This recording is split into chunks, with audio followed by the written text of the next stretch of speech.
Hello दोस्तों, आज हम 10th क्लास का चैप्टर नंबर 12 देखेंगे जिसका नाम है पृष्ठीय क्षेत्रफल और आयतन। पृष्ठीय क्षेत्रफल और आयतन इसका मतलब है कोई सी भी चीज़ जिसका बाहरी क्षेत्रफल और आयतन मतलब जिसमें हम कोई भी चीज़ को भर सकते हैं। अभी हम जैसे कुछ आकृतियाँ देखेंगे। जैसे आकृति होती है 2D, कुछ आकृतियाँ होती है 2D और कुछ होती है 3D। 3D आकृति जो एक्स एक्सिस, वाई एक्सिस और जेड एक्सिस से मिलके बनती है उसको कौन से शेप बोलेंगे? 3D, एक्स वाई और जेड एक्सिस से मिलके बनेगी जो। और जो 2D आकृतियाँ हैं उसमें कौन सा एक्सिस रहता है? एक तो एक्स एक्सिस रहता है और दूसरा ये वाई एक्सिस और एक्स एक्सिस। जैसे जो हमारे वर्ग और आयत है, वर्ग और आयत कैसा होता है? ये जैसे हमारा वर्ग है, ये वर्ग है जिसकी चारों भुजा क्या होती है? बराबर। ये क्या है? हमारा वर्ग। ये क्या है? वर्ग। इसका क्षेत्रफल क्या होगा? इसका क्षेत्रफल होगा भुजा का वर्ग। हम भुजा यहाँ पे ए मान लेते हैं तो इसका वर्ग क्या हो जाए? क्षेत्रफल क्या हो जाएगा? ए वर्ग। और इसका परिमाप, परिमाप क्या होगा इसका? परिमाप मतलब ये चारों भुजा का योग। तो जब चारों भुजा जुड़ेगी तो क्या हो जाएगी? ए मिलके क्या हो जाएगी? 4 है। इसके बाद सेकेंड शेप होता है आयत। आयत में क्या होता है? आमने सामने की भुजा क्या होती है? इसके बराबर। ये इसके बराबर होगी, ये इसके बराबर होगी। तो इसको बोलेंगे लेंथ, इसको बोलेंगे विड्थ, लंबाई और चौड़ाई। तो इसका क्षेत्रफल क्या हो जाएगा? इसका क्षेत्रफल हो जाएगा लंबाई गुणित चौड़ाई। और जो इसका परिमाप है वो क्या होगा? इसका परिमाप हो जाएगा 2L + B। ये क्यों होगा? जैसे ये L है तो ये भी L, तो L कितना होगा? 2L। ये B है तो ये B, तो ये क्या हो गया? 2B। दोनों में से 2 क्या निकल जाएगा? कॉमन। तो क्या बचेगा? L + B। इसलिए परिमाप का फार्मूला ये होता है। इसके बाद थर्ड आकृति होती है 2D में वृत्त। यहाँ से भी हम ले सकते हैं, जैसे ये वृत्त।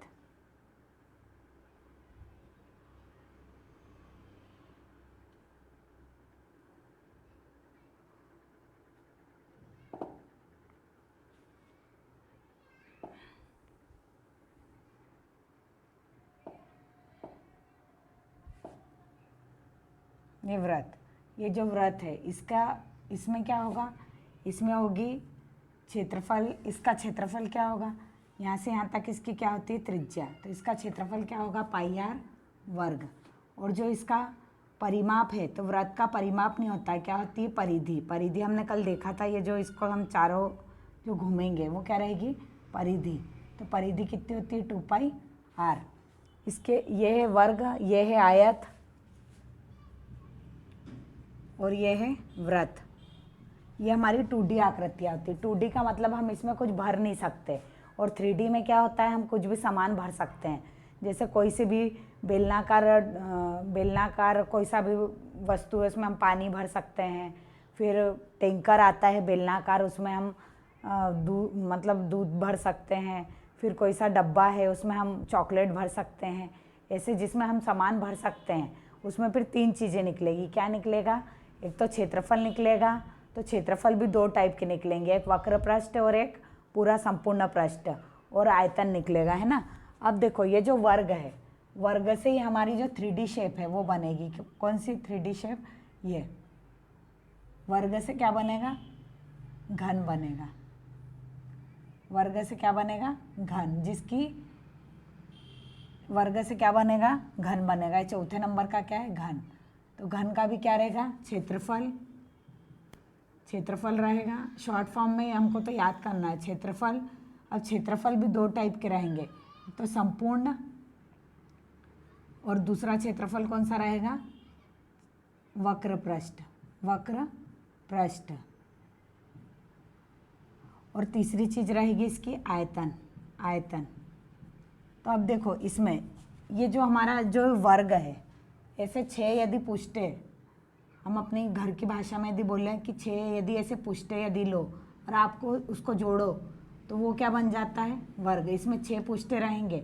जैसे ये हमारे पास ये डिब्बा है, तो ये डिब्बे में जैसे ये कौन सा है? ये घनाभ है। तो इसमें 6 6 एक जैसे पुष्टे रहेंगे, जैसे अपना जो वो रहता है क्या बोलते ये अपने सांप सीढ़ी खेलने के लिए जो पासा रहता है वो इसी शेप में होता है। तो इसमें 6 फलक जुड़ते हैं, तो एक एक फलक का क्षेत्रफल क्या होता है ए स्क्वायर। तो 6 फलक के कितने हो जाएंगे 6 ए स्क्वायर। तो संपूर्ण क्या हो जाएगा 6 ए स्क्वायर। और जो वक्र होता है, वक्र मतलब ये ऊपर का भाग भी ओपन है, नीचे का भाग भी ओपन है, तो कितने पृष्ठ लेंगे हम 4। तो आंसर क्या हो जाएगा इसका 4a स्क्वायर। अब जो आयतन है, आयतन में क्या रहेगा लंबाई चौड़ाई और ऊंचाई। तो इसकी लंबाई भी ये है, चौड़ाई भी ये है और ऊंचाई भी ये है। तो आयतन क्या हो जाएगा a गुणित a गुणित a, मतलब क्या हो जाएगा a का घन। अब ऐसे ही 5वें नंबर की आकृति हम देखेंगे घनाभ। इसका नाम क्या है घन, और ये जो अभी हम बना रहे हैं इसका नाम क्या है घनाभ।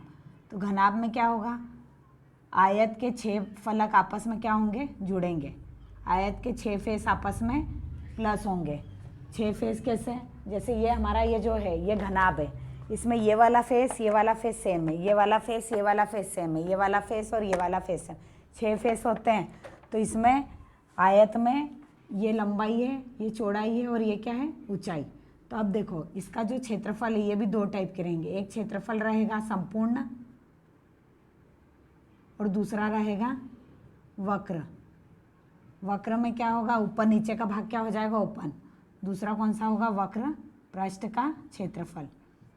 अब इसमें देखो इसका यदि क्षेत्रफल निकालो ऊपर वाले का, ये जो ऊपर वाला आयत है इसका क्षेत्रफल क्या होगा LB, नीचे वाले का भी क्या होगा LB, इधर वाले का क्या होगा BH, और ये वाला जो इधर पुष्टा जुड़ेगा उसका भी क्या होगा BH, एक पीछे जुड़ेगा उसका क्या रहेगा उसका क्या रहेगा HL, और आगे वाले का भी HL। तो ऐसे 2 LB 2 BH और 2 HL जुड़ के क्या बन जाएगा इसका formula LB plus BH plus HL। अब जब वक्र पृष्ठ की बात आएगी तो ऊपर वाला और नीचे वाला भाग हट जाएगा, तो हमारे पास क्या बचेगा LB वाला भाग ऊपर का और नीचे का हट गया, तो हमारे पास क्या बचेगा 2BH प्लस HL।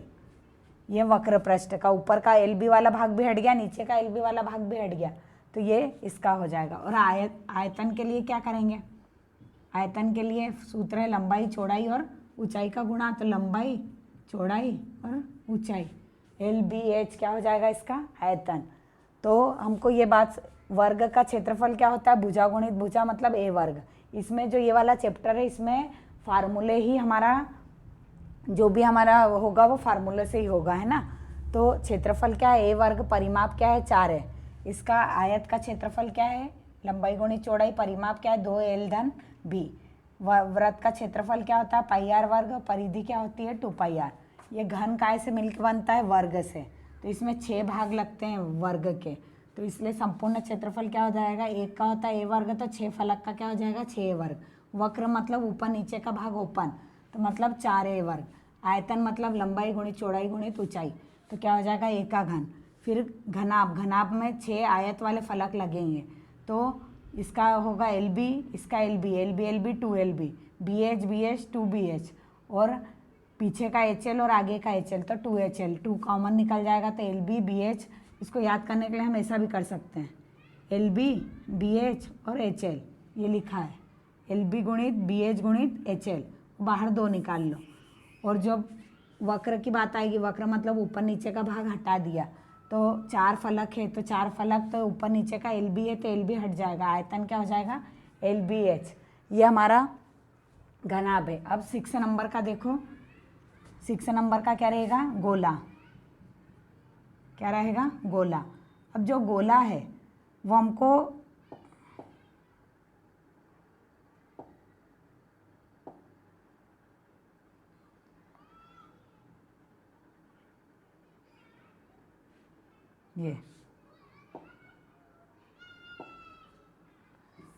ये जैसे गोले का शेप है, ये क्या है गोला। तो गोला हमको दिखने में ऐसा लगता है कि वृत्त है, लेकिन हम उसमें कुछ भी सामान भर सकते हैं, इसका मतलब कौन सा शेप है 3D। तो इसके भी गोले का क्या होगा क्षेत्रफल, तो क्षेत्रफल क्या हो जाएगा इसका 4πr वर्ग, है ना। इसका क्षेत्रफल क्या होगा 4πr वर्ग। इससे हमको समझ में आ रहा है कि चार वृत्त मिलके, जो चार वृत्त होते हैं वो आपस में जिस कैसे भी मिलते होंगे उससे क्या बनता है, गोला। क्योंकि एक वृत्त का होता है पाई आर वर्ग क्षेत्रफल, तो चार गोले चार वृत्त से मिलके बनता है, तो इसका क्या हो जाएगा 4 पाई आर वर्ग। आयतन, गोले का आयतन का सूत्र क्या होगा, 4/3 पाई आर की घात 3। तो ये इससे मिलके बना है, ये इससे मिलके बना है, ये इससे मिलके बना है। तो यदि हम इनके फार्मूले याद कर लें तो हमको इनके भी हो जाएंगे, है ना। अब इसके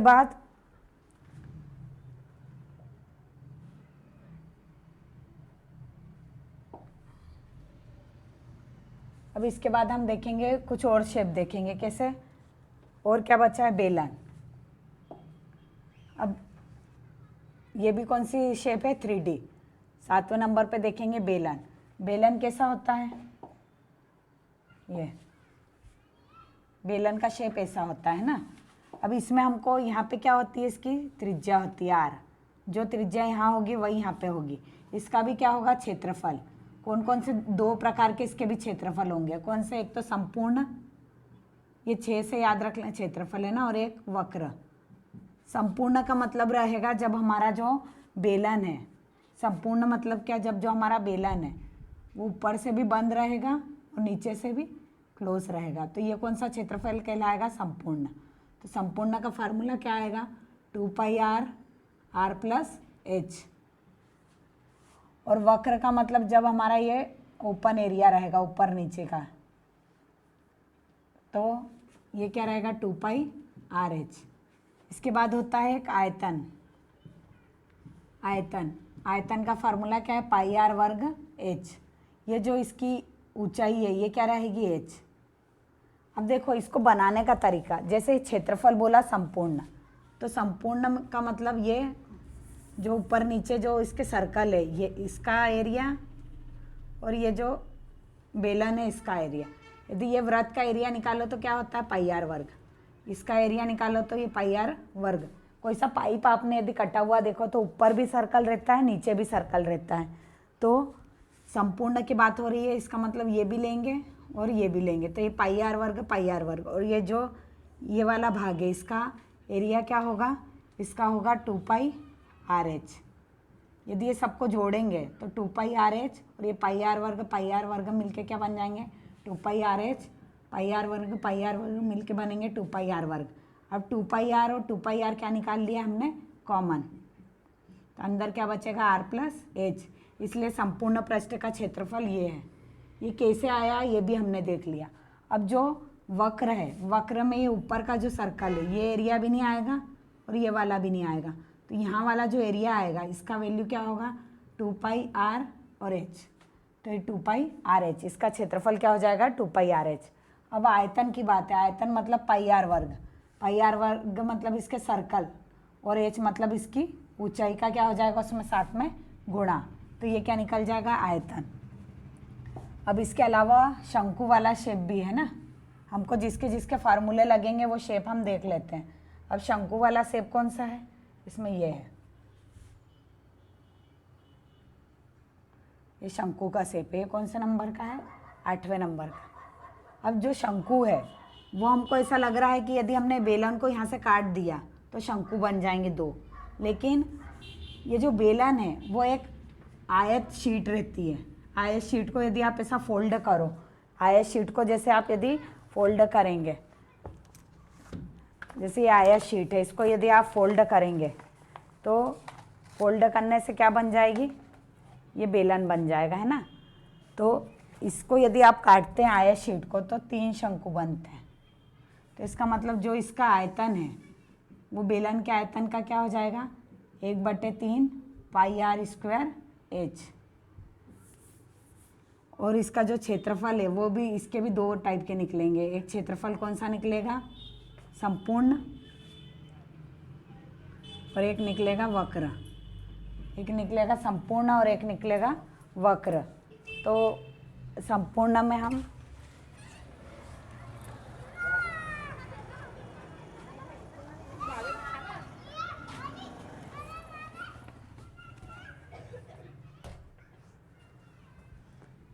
एक निकलेगा संपूर्ण और एक निकलेगा वक्र। तो संपूर्ण पृष्ठ क्या हो जाएगा इसका, पाई आर ब्रैकेट में आर प्लस एल, और वक्र क्या हो जाएगा पाई आर एल। तो ऐसे हमने ये सब फार्मूले देख लिए। इसके अलावा एक और रहा है, कौन सा, 9th नंबर का देखो, अर्धगोले का भी रहेगा। अर्धगोले का जो हमारे पूर्ण गोले का है उसका ही इसमें अर्धगोले का क्या हो जाएगा, अर्धगोले का क्या निकलेगा, इसका भी क्षेत्रफल निकलेगा।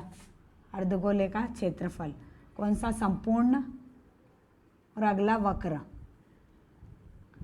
क्षेत्रफल दो टाइप के रहेंगे इसके भी, एक संपूर्ण रहेगा और एक वक्र रहेगा। संपूर्ण मतलब ये भाग भी, और ऊपर जो ये जो सर्कल वाला भाग है ये भी क्या रहेगा, इसका बंद रहेगा। कैसे, जैसे ये हमारा गोला है तो ये भाग हमने यहाँ पे प्लेट ढक दी मान लो कटोरे के ऊपर, तो ये कौन सा हो जाएगा, संपूर्ण। तो संपूर्ण का क्षेत्रफल क्या होगा, 3 पाई आर वर्ग। 3 पाई आर वर्ग क्यों, 2 पाई आधे का और ये ऊपर जो ढका हुआ है इसका, तो ये संपूर्ण का क्या हो जाएगा फार्मूला, संपूर्ण का हो जाएगा 3 पाई आर वर्ग। और वक्र का क्या रहेगा, ये संपूर्ण है मतलब इसको ऊपर से हमने ढका हुआ है, और वक्र मतलब ये क्या है, ओपन, ये ढका हुआ नहीं है, तो वक्र का क्या हो जाएगा 2 पाई आर वर्ग। जो पूरा गोले का रहता है 4 पाई आर वर्ग उसका आधा। अब इसका आयतन, ये जो गोले है इसका आयतन क्या होता है, तो पूरे का क्या होता है 4/3, तो आधे का क्या हो जाएगा 2/3 पाई आर की घात 3। ये हमने पूरे 9 टाइप के फार्मूले और वो कैसे बनते हैं उसको हमने देखा। अब हम इसके विकल्प देखेंगे। विकल्प कैसे आएंगे इसके,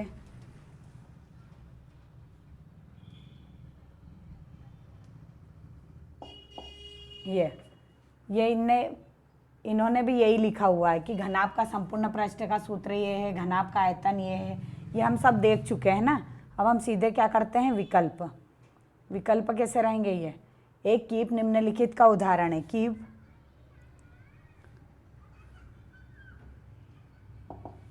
एक कीप है, कीप कैसे आकार की रहती है, ये जैसे ऐसी बनी रहती है कीप, यहाँ पे बनाते अपन, ये कीप है। तो ये कीप में हमको क्या यूज़ हो रहा है, एक शंकु और एक बेलन। तो शंकु तो दिख रहा है लेकिन कौन सा शंकु दिख रहा है, छिन्नक। छिन्नक भी होता है एक शंकु। कैसे, ये जो शंकु है इसको आप यदि यहाँ से काट दोगे, इतना काट दोगे तो ये क्या हो जाएगा, इसका शंकु का छिन्नक। तो ये शंकु का इतना छिन्नक है और ये कौन सा शेप है, बेलन। तो आंसर क्या हो जाएगा, शंकु का छिन्नक। और किनारे पर बेलनाकार बनाई गई पेंसिल एक शंकु और एक खालिस्तान का संयोजन है। एक शंकु और एक काय का संयोजन है जो हमारी पेंसिल होती है। पेंसिल कैसे शेप की होती है, ये तो बेलन और काय का, शंकु और काय का संयोजन होती है बेलन का। तो आंसर क्या हो जाएगा यहाँ, बेलन। इसके बाद यदि आर और एल शंकु के आधार और त्रिज्या है तो शंकु की त्रिज्यक ऊंचाई है, तो शंकु का वक्र पृष्ठ, वक्र पृष्ठ का सूत्र क्या है, पाई आर एल। अब इसके बाद जोड़ी, एक कीप संयोजन है, एक कीप काय का संयोजन है, एक शंकु के छिन्नक का और एक शंकु के छिन्नक और एक बेलन का। कीप का शेप कैसा होता है, ये ऐसा। तो एक बेलन रहता है और एक क्या रहता है उसमें, शंकु का छिन्नक। एक गिल्ली का संयोजन, गिल्ली में क्या रहते हैं, 2 शंकु रहते हैं, 2 शंकु रहते हैं और एक बेलन। तो आंसर क्या हो जाएगा, 2 शंकु और एक बेलन। गिल्ली का आंसर ये है और फर्स्ट का आंसर ये है। एक सुराही, सुराही में क्या रहता है, गोला रहता है और उसमें क्या लगा रहता है, बेलन। तो आंसर क्या हो जाएगा, एक गोला और एक बेलन। सुराही वाला कौन सा है, सेकंड वाला। अब बचा ये भौरा, तो भौरे में क्या रहता है, एक आधा गोला रहता है और एक क्या रहता है, शंकु। तो ये क्या हो जाएगा आंसर इसका, ये भौरे वाले का तीसरे का आंसर ये। अब एक वाक्य में उत्तर दीजिए। एक गिल्ली डंडे के खेल में गिल्ली का आकार किन किन ठोसों का संयोजन है, तो गिल्ली का आकार कौन कौन से ठोसों का संयोजन है। अभी हमने देखा था गिल्ली का शेप क्या होता है, ये ऐसा। तो किसका किसका संयोजन है, 2 शंकु और एक बेलन का। तो गिल्ली के डंडे में, खेल में डंडे गिल्ली का आकार किन किन की जगह पे क्या लिख देंगे, 2 शंकु और एक बेलन, एक बेलन। आंसर कैसा लिखेंगे, गिल्ली डंडे के खेल में गिल्ली का आकार 2 शंकु और एक बेलन ठोसों का संयोजन है, ऐसा। और ये किन किन की जगह इसको हटा देंगे और इसकी जगह पे ये लिख देंगे, बैडमिंटन खेल में प्रयुक्त की जाने वाली शटलकॉक किन किन ठोसों का संयोजन है। शटलकॉक कैसी होती है, ये ऐसी, नीचे क्या होता है, एक आधा गोला, ये शटलकॉक ऐसी होती है। तो बैडमिंटन खेल में प्रयुक्त हो जाने वाली शटलकॉक किन किन की जगह पे क्या लिख देंगे, शंकु के छिन्नक का, शंकु का छिन्नक और अर्धगोला, अर्धगोला ठोसों का संयोजन है। कैसा लिखेंगे, बैडमिंटन खेल में प्रयुक्त की जाने वाली शटलकॉक शंकु का छिन्नक और अर्धगोले ठोसों का संयोजन है। घनाभ के संपूर्ण पृष्ठ का सूत्र लिखिए। संपूर्ण पृष्ठ, और काय की बात हो रही है, घनाभ की, तो क्या आ जाएगा 2LB + BH + HL, लंबाई चौड़ाई, चौड़ाई ऊंचाई और ऊंचाई लंबाई। घनाभ के आयतन का सूत्र, आयतन का सूत्र क्या है, लंबाई गुणित चौड़ाई गुणित ऊंचाई। गोले के संपूर्ण पृष्ठ का सूत्र, संपूर्ण पृष्ठ का सूत्र क्या हो जाएगा, 4πr²।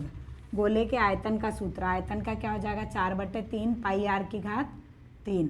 फिर अर्धगोले के वक्र पृष्ठ का सूत्र, अर्धगोला और वक्र पृष्ठ मतलब ये क्या है, ओपन है, तो इसका सूत्र क्या हो जाएगा, 2πr²। इसका क्या हो जाएगा, 2πr²। अर्धगोले के संपूर्ण पृष्ठ, संपूर्ण पृष्ठ मतलब ये जो ऊपर वाला भाग है ये क्या है, ढका हुआ है, तो ये संपूर्ण पृष्ठ क्या हो जाएगा, 3πr²। फिर अर्धगोले के आयतन का सूत्र, पूरे गोले के आयतन का सूत्र क्या होता है, 4/3, तो आधे का क्या हो जाएगा, 2/3 πr⁴। बेलन के वक्र पृष्ठ का सूत्र, वक्र पृष्ठ का सूत्र क्या होगा, 2πrh। बेलन है जो वो ऊपर से ओपन है, ये दोनों भाग ओपन है, तो 2πrh। बेलन का संपूर्ण पृष्ठ का सूत्र, संपूर्ण मतलब ये क्या है, ढका हुआ, तो इसका क्या रहेगा, 2πr+h। इसके बाद बेलन के आयतन का सूत्र लिखे, हमको सूत्र पूरे याद होने को होना है ना, तभी हम कर पाएंगे इसको। और सूत्र याद करने का मैंने तरीका शुरू में बता दिया। बेलन के आयतन का सूत्र क्या होगा, πr²h। शंकु के वक्र पृष्ठ का सूत्र, वक्र पृष्ठ मतलब πr_l। शंकु के संपूर्ण पृष्ठ का सूत्र, संपूर्ण पृष्ठ πr कोष्टक में r⁴l। फिर शंकु का आयतन, आयतन क्या रहेगा, जो बेलन का रहेगा वही लिख दो और 1/3 क्या कर दो, आगे लगा दो, क्योंकि जो बेलन का आयतन है उससे शंकु का आयतन कितना होता है, 1/3 है ना। फिर सत्यासत्य, एक किनारे पर बेलनाकार बनाई गई पेंसिल एक शंकु और एक बेलन का संयोजन है। हमारा जो पेन है या पेंसिल है वो एक शंकु और एक बेलन का ही संयोजन होती है, तो क्या हो जाएगा, ये सही। एक कीप, एक शंकु और एक बेलन का संयोजन है, जो कीप है उसका शेप होता है ऐसा, तो बेलन तो होता है उसमें, लेकिन जो शंकु का पूरा शंकु नहीं होता है, वो क्या होता है, शंकु का छिन्नक। जो शंकु है उसको क्या, शंकु को क्या कर देते हैं, काट देते हैं, तो वो कटा हुआ जो भाग है उसको क्या बोलते हैं, छिन्नक। तो शंकु का क्या होता है, छिन्नक, इसलिए ये क्या हो जाएगा, गलत। अर्धगोले का संपूर्ण पृष्ठ 3πr² है। संपूर्ण पृष्ठ मतलब जो गोला है वो ऊपर से क्या है, ढका हुआ, तो आधे गोले का 2πr और ये जो ढका हुआ भाग है इसका πr², तो क्या हो जाएगा, 3πr²। तो ये भी क्या है, सही। शंकु का आयतन 1/3 πr² होता है, ये भी क्या हो जाएगा, सही। अब इसके बाद यदि ये वाला चैप्टर हमने देखा है, इसमें सबसे मेन भूमिका रहेगी फार्मूलों की, वो हमने शुरू में देख लिए, उनको कैसे बनाना है और कैसे उनको समझ के याद करना है या समझना है। यदि आपको मेरा ये वीडियो अच्छा लगे तो आप इसको लाइक और शेयर करके, यदि आप पहली बार आए हैं चैनल पे तो उसको सब्सक्राइब भी कर सकते हैं। धन्यवाद।